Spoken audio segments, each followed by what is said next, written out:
আসসালামু আলাইকুম। আশা করি সকলে অনেক বেশি ভালো আছেন। আমি জনি আছি আপনাদের সাথে। আমাদের গল্পের এপিসোড নাম্বার 8-এ আপনাকে স্বাগতম। আজকে আমরা যে কাহিনীটি শুনব সেটি হরর স্টোরি বাংলা অ্যাপ্লিকেশন থেকে নেওয়া হয়েছে। আপনি যদি গল্প পড়তে ভালোবাসেন তাহলে অবশ্যই প্লে স্টোর থেকে হরর স্টোরি বাংলা অ্যাপ্লিকেশনটি ডাউনলোড করে পড়তে পারেন।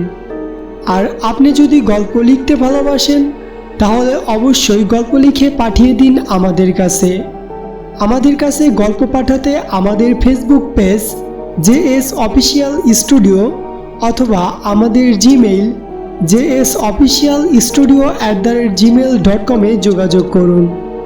তো চলুন চলে যাই মূল কাহিনীতে।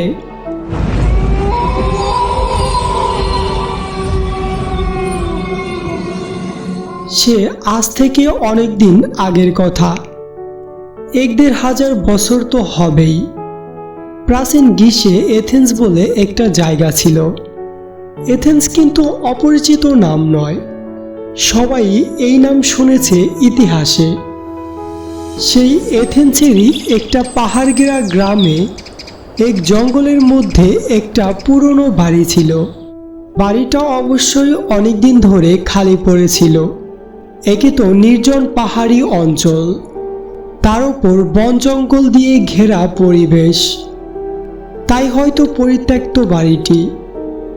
লোকজন না থাকলেও বাড়িটা কিন্তু খুব একটা ভাঙাচোরা অবস্থায় ছিল না। অর্থাৎ ইচ্ছে করলে পরিষ্কার করে সাজিয়ে গুছিয়ে নিয়ে বসবাস করা যায়। কিন্তু আশ্চর্যের ব্যাপার, এই বাড়ির যে মালিক সে কিন্তু হাজার চেষ্টা করেও অনেকদিন পর্যন্ত কাউকে এই কুঠিরটা ভাড়া দিতে পারেনি। আসলে পাহাড়ের উপর নির্জন জঙ্গলের মধ্যে অবস্থিত কুঠিরটার বেশ বদনাম হয়ে গিয়েছিল। একবার এক শান্তিপ্রিয় ভদ্রলোক কুঠিরটা দেখে লোভ সামলাতে না পেরে ছুটি কাটাবার জন্য ওই কুঠিরে কয়েকটা রাত কাটাতে আসেন। কিন্তু পরের দিন সকালে দেখা গেল লোকটির মৃতদেহ পড়ে আছে কুঠিরটার দালানে। প্রথম ব্যাপারটা নিয়ে কেউ তেমন মাথা ঘামায়নি, তবে যারা তার মৃতদেহ দেখেছিল তাদের মধ্যে কিছু সন্দেহ দানা পাকিয়েছিল। কারণ মৃত্যুর পরও লোকটির চোখ মুখে একটা অস্বাভাবিক ভয় লেগেছিল, আর চোখ দুটো ঠেলে বেরিয়ে এসেছিল। কিন্তু পরে, বেশ কিছুদিন পর, আরেকজন সৈনিক ধরনের লোক সেই বাড়িতে এসেছিল রাত কাটাতে। লোকটি ছিল অস্বাভাবিক সাহসী। সেই লোকটি প্রাণে মরেনি ঠিকই, কিন্তু তার মুখ থেকে রাত্রির অভিজ্ঞতা যা শোনা গিয়েছিল তা ছিল রীতিমতো ভয়াবহ। খাওয়া দাওয়া সেরে রাতে সবে সে শুতে গিয়েছিল, এমন সময় হঠাৎ সে দেখতে পেল ছাই রঙের দাড়িওয়ালা চেহারার বিশাল এক বুড়ো হাতে পায়ে শেকল পরা অবস্থায় তার সামনে এসে দাঁড়িয়েছে। ভয়াবহ চেহারায় বুড়োটার মুখ থেকে কেমন এক ধরনের গো গো আওয়াজ বেরিয়েছিল।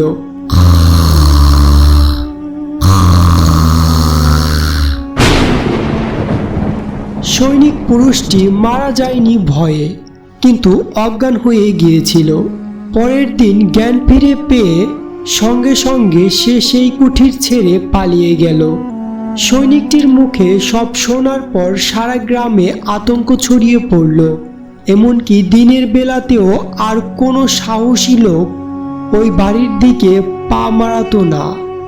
কুঠিরের গায়ে রাতারাতি ভুতুরে বাড়ির তাকমাটা লেগে গেল। কুঠিরের মালিক যে ছিল সে কুঠিরটি ভাড়া দিয়ে নিজের সংসার চালাতো, কিন্তু যে মুহূর্তে কুঠিরটার ভুতুরে বদনাম চারদিকে ছড়িয়ে পড়ল তারপর থেকে আর কেউই কুঠিরটা ভাড়া নিয়ে থাকতে রাজি হলো না। শেষ পর্যন্ত কুঠিরের মালিক জলের দামে কুঠিরটা বিক্রি করে দিতে চাইল, কিন্তু কিনবে কে? কে শখ করে ভূতের হাতে প্রাণ দিতে আসবে। তবুও একজন রাজি হলো। কুঠিরের মালিক একজন খদ্দের পেলেন। লোকটি ছিলেন তখনকার দিনের একজন নামকরা দার্শনিক। দার্শনিক মানুষেরা সাধারণত নির্জন জায়গা পছন্দ করেন। তারা যুক্তি আর তর্ক দিয়ে সবকিছু বিচার বিশ্লেষণ করতে ভালোবাসেন। লোকমুখে কুঠিরটার অপবাদের কথা এই দার্শনিক লোকটিরও কানে এসেছিল, কিন্তু তিনি মনে প্রাণে কোনো অলৌকিক ব্যাপার বিশ্বাস করতে চাইতেন না। তিনি স্থির করলেন বাড়িটায় গিয়ে তিনি উঠবেন, মানুষের মধ্যে ভূতের ভয়ের অযৌক্তিক সংস্কারকে উড়িয়ে দেবেন। কুঠিরের মালিকের কাছে গিয়ে তিনি কুঠিরটা কেনার বাসনার কথা জানালেন। কুঠিরের মালিক তো হাতে স্বর্গ পেল। সে ধরেই নিয়েছিল এমন ভূতুরে বাড়ি কোনোদিনও ভাড়া হবে না বা বিক্রিও হবে না। তাই দার্শনিক ভদ্রলোকের প্রস্তাব শুনে আকাশ থেকে পড়ল সেও সঙ্গে সঙ্গে জলের দরে কুঠিরটা বিক্রি করে হাঁপ ছাড়ল। আগেই বলেছি, যুক্তি ছাড়া দার্শনিক চলে না। যা চোখে দেখা যায় না, হাত দিয়ে যাকে ছোঁয়া যায় না, অথবা অন্তর দিয়ে যাকে উপলব্ধি করা যায় না, তেমন কিছুতে তার বিশ্বাস আসবেই বা কেন? নিজের সব জিনিসপত্র নিয়ে গিয়ে দার্শনিক ভদ্রলোক উঠলেন সদ্য কেনা সেই বাড়িতে। সারাদিন ধরে নিজের হাতে সব কিছু গোছালেন।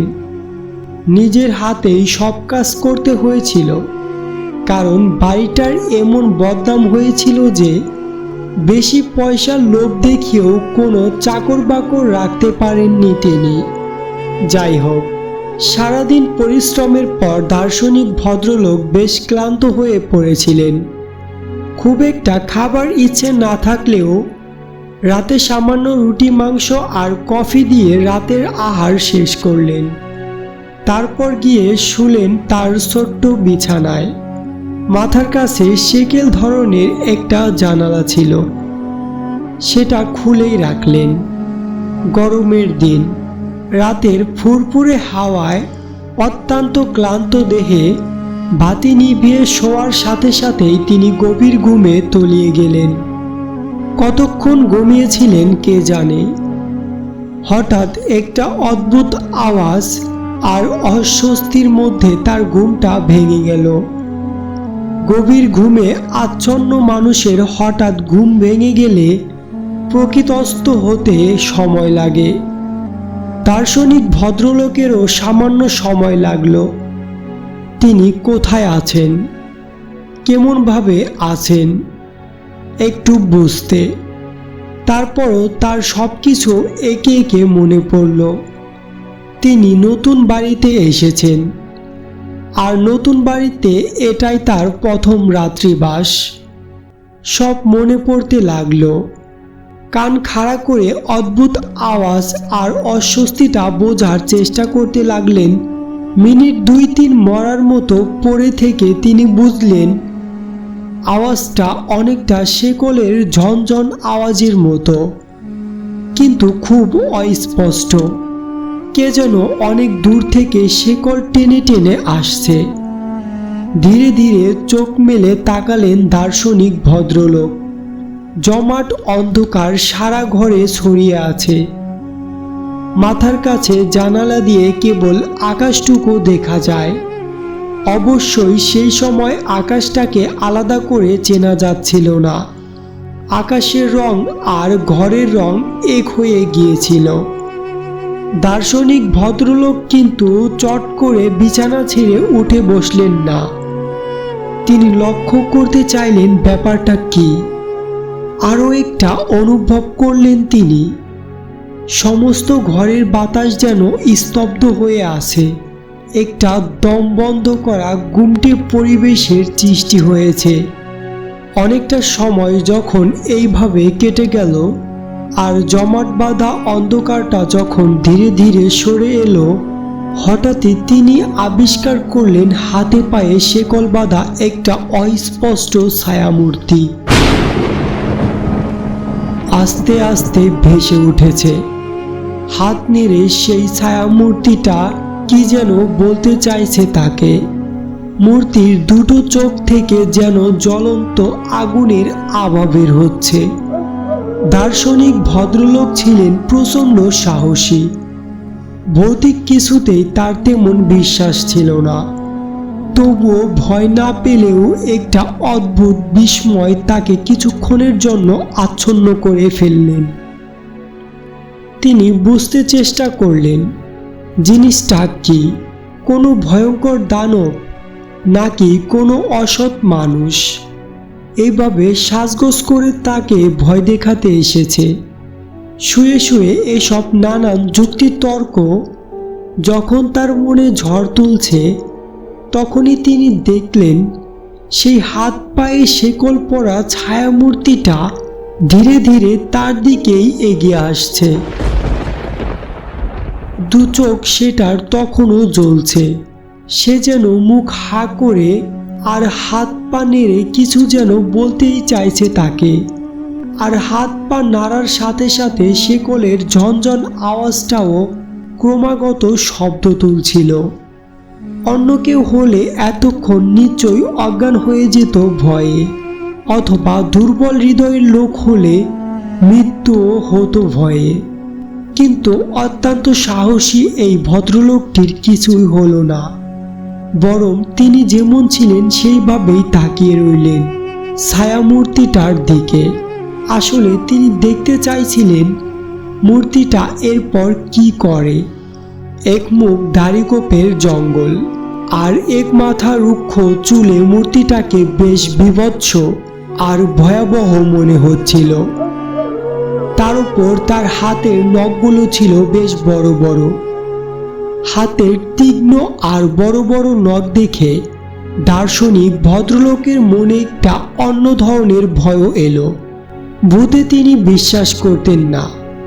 মৃত্যুর পর প্রেতাত্মারা মানুষের কতটা ক্ষতি করতে পারে সে সম্বন্ধে তার কোনো ধারণাই ছিল না। অদেখা এমন কিছু পৃথিবীতে আছে বলেও তার বিশ্বাস ছিল না। ভূতের চেয়ে জ্যান্ত চোর ডাকাত মানুষের বেশি ক্ষতি করতে পারে বলেই তিনি মনে করতেন। কিন্তু এখন তিনি কি করবেন? সম্ভাব্য বিপদের থেকে আত্মরক্ষার উপায় ভাবছিলেন যখন, হঠাৎ সেই সময় দার্শনিক ভদ্রলোক লক্ষ্য করলেন মূর্তিটি আর এক পাও না এগিয়ে ক্রমাগত পিছু হাঁটতে লাগলেন। পিছোতে পিছোতে এক সময় সে ঘর পরিত্যাগ করল। অশরীরী মূর্তিটিকে পিছিয়ে যেতে দেখে দার্শনিক ভদ্রলোকটি ক্ষণিকের অবশ অবস্থা ত্যাগ করে তাড়াক করে বিছানা ছেড়ে উঠলেন। তারপর নিজেও ছুটে ঘর ছেড়ে বাইরে এসে দাঁড়ালেন। অশরীরী মূর্তিটা ভূত বা অদ্ভুত যাই হোক, দার্শনিক পরম বিস্ময়ে লক্ষ্য করলেন বারান্দা পার হয়ে মূর্তিটা ধীরে ধীরে নিচে নেমে গেল। তারপর লম্বা উঠোনের ঠিক মাঝ বরাবর গিয়ে হঠাৎই যেন কপুরের মতো মিলিয়ে গেলেন। দার্শনিক একবার চিৎকার করে উঠলেন, কিন্তু উত্তরে কেবল অনেক দূর থেকে ভেসে আসা অস্পষ্ট গোংরানি ছাড়া আর কিছুই শুনতে পেলেন না। উঠোনে ঠিক যে জায়গায় মূর্তিটা অদৃশ্য হয়েছিল সেখানে দাঁড়িয়ে অনেকক্ষণ গুম হয়ে কি যেন ভাবছিলেন তিনি। আরও দু একবার ডাকাডাকি করলেও কারো উত্তর কিছু পেলেন না। বিফল মনোরথ হয়ে তিনি ঘরে এসে শুয়ে পড়লেন। বাকি রাতটা তিনি এই অদ্ভুত ব্যাপারটা নিয়ে চিন্তা করতে করতে কাটিয়ে দিলেন। ভোরের আলো ফোটার সঙ্গে সঙ্গে গতরাত্রে ঠিক যে জায়গা থেকে মূর্তিটা অদৃশ্য হয়ে গিয়েছিল সেখানে এসে অনেক কিছু পর্যবেক্ষণ দৃষ্টিতে খুঁটিয়ে খুঁটিয়ে লক্ষ্য করতে লাগলেন।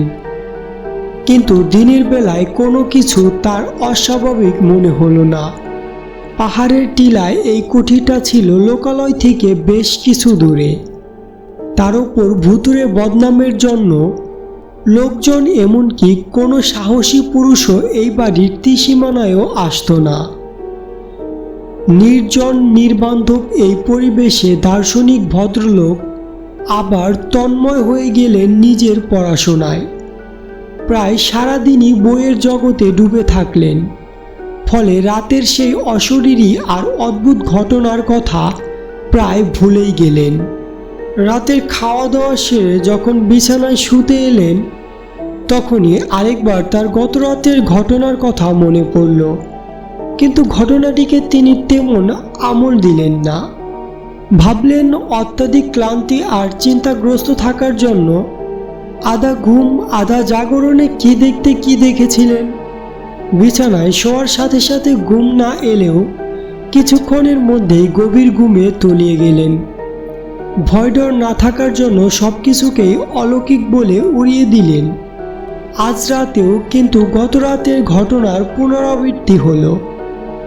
এমনকি তার পরের রাত্রেও একই ব্যাপার ঘটল। তারপর 3 রাত্রি এইভাবে অশরীরী মূর্তির আবির্ভাব এবং এইভাবে হাত পা নেড়ে কিছু বলতে চাওয়ার চেষ্টা এবং এইভাবে উঠোনের ঠিক একই জায়গায় এসে তার মিলিয়ে যাওয়া দার্শনিককে বেশ ভাবিয়ে তুললেন। তিনি কিছুতেই কোনো ব্যাখ্যা দিয়েও বুঝতে পারলেন না এটা কেমন করে হচ্ছে, কিভাবেই বা হচ্ছে। অবশেষে 4র্থ দিন সকালে দার্শনিক কিন্তু আর সব কিছু নিছকই কল্পনা বলে উড়িয়ে দিতে পারলেন না। আবার ভয় পেয়ে বাড়ি ছেড়ে পালিয়েও গেলেন না। তিনি মনে মনে ভাবলেন নিশ্চয়ই এর মধ্যে অনুসন্ধানের কিছু আছে। সত্যি যদি কোনো অশরীরী প্রেত হয়ে থাকে তাহলে সে নিশ্চয়ই তাকে কিছু বলতে চাইছে। আর সবচেয়ে যেটা তাকে আকৃষ্ট করলো সেটা হচ্ছে উঠোনের ওই নির্দিষ্ট স্থানটি। কেনই বা প্রতি রাত্রে অদ্ভুত আর বিস্ময় আকৃতি ওই মূর্তি উঠোনের ওই বিশেষ জায়গায় এসে হারিয়ে যাচ্ছে। তাহলে ওই জায়গাটিতে কি তাৎপর্যপূর্ণ কিছু আছে? তার তদন্ত হওয়া প্রয়োজন। 4র্থ দিন সকালে আলো ফোটার সঙ্গে সঙ্গে দার্শনিক আর বাড়িতে বসে রইলেন না। প্রথমেই তিনি যোগাযোগ করলেন স্থানীয় ম্যাজিস্ট্রেটের সাথে। সব কথা তাকে খুলে বললেন। অন্য কেউ হলে হয়তো ম্যাজিস্ট্রেট সাহেব পাগলের প্রলাপ বলে উড়িয়ে দিতেন, কিন্তু দার্শনিক ছিলেন বেশ নামী জ্ঞানী এবং বুদ্ধিমান হিসেবে তিনি বেশ পরিচিতি ছিলেন সকলের কাছে। তাই তার কথাকে হেলায় উড়িয়ে দিতে পারলেন না ম্যাজিস্ট্রেট সাহেব। কাল বিলম্ব না করে তিনি বেশ কিছু মজুর নিয়ে ফিরে এলেন দার্শনিকের কেনা নতুন বাড়িতে। উঠোনের ঠিক যে জায়গায় এসে অশরীরী সেই মূর্তিটি গত 3 রাত্রে অদৃশ্য হয়েছে সেই জায়গার মাটি কোপাতে লাগলেন মজুররা। অবশ্য বেশি দূর খুঁড়তে হলো না। সামান্য কয়েক হাত জমির নিচেই পাওয়া গেল একটা আস্ত কঙ্কাল। কঙ্কালটির হাত পা শেকল দিয়ে বাঁধা, শেকলে মরচে পড়েছে পুরো হয়ে। প্রেতাত্মায় কোনোদিনই বিশ্বাস ছিল না দার্শনিকের, কিন্তু সব ঘটনার চক্ষুষ করে তার বিস্ময়ের সীমা রইল না। ম্যাজিস্ট্রেট সাহেবের পরামর্শে ধর্মীয় নিয়মকানুন মেনে কঙ্কালটিকে যথাযথভাবে কবর দেওয়া হলো। আর সব থেকে অদ্ভুত ব্যাপার, কঙ্কালটিকে ভালোভাবে ধর্মীয় রীতি মেনে কবরস্থ করার পর আর কোনোদিনই ওই বাড়িতে সেই অশরীরী মূর্তির আবির্ভাব ঘটেনি। এরপর দার্শনিক বহুদিন সেই বাড়িতে বাস করেছিলেন, আর কোনোদিনও কিছু দেখেনি তিনি। কিন্তু তিনি তবুও বাড়িটির ব্যাপারে খোঁজ খবর শুরু করলেন। গ্রামের কেউ কিছু ঠিকঠাকভাবে বলতে না পারলেও গ্রামের এক অতি বৃদ্ধের মুখে শোনা গেল অনেক দিন আগে এক বৃদ্ধ কৃতদাসকে সামান্য অপরাধের জন্য ওইভাবে হাতে পায়ে শেকল বেঁধে জীবন্ত কবর দেওয়া হয়েছিল ওই বাড়িতে। এই ঘটনা সত্য কি মিথ্যা জানার উপায় নেই, তবে দার্শনিক বুঝেছিলেন মৃত্যুর পরেও আত্মার আসা যাওয়া থাকে, আর সে আত্মা যদি অতৃপ্ত হয় তাহলে অশরীরী রূপ নিয়ে মানুষকে দেখা দিতে চায়। হয়তোবা সেই অতৃপ্ত আত্মা মুক্তির পথ খোঁজে। আজকের কাহিনীটি এই পর্যন্তই। কাহিনীটি কেমন লেগেছে অবশ্যই কমেন্ট করে জানাবেন। যদি কাহিনীটি ভালো লেগে থাকে তাহলে অবশ্যই আমাদের গল্প ইউটিউব চ্যানেলকে সাবস্ক্রাইব করে JS অফিসিয়াল স্টুডিওর পাশে থাকবেন। আর হ্যাঁ, গল্প পাঠাতে ভুলবেন না। এখনই পাঠিয়ে দিন আপনার লেখা গল্পটি।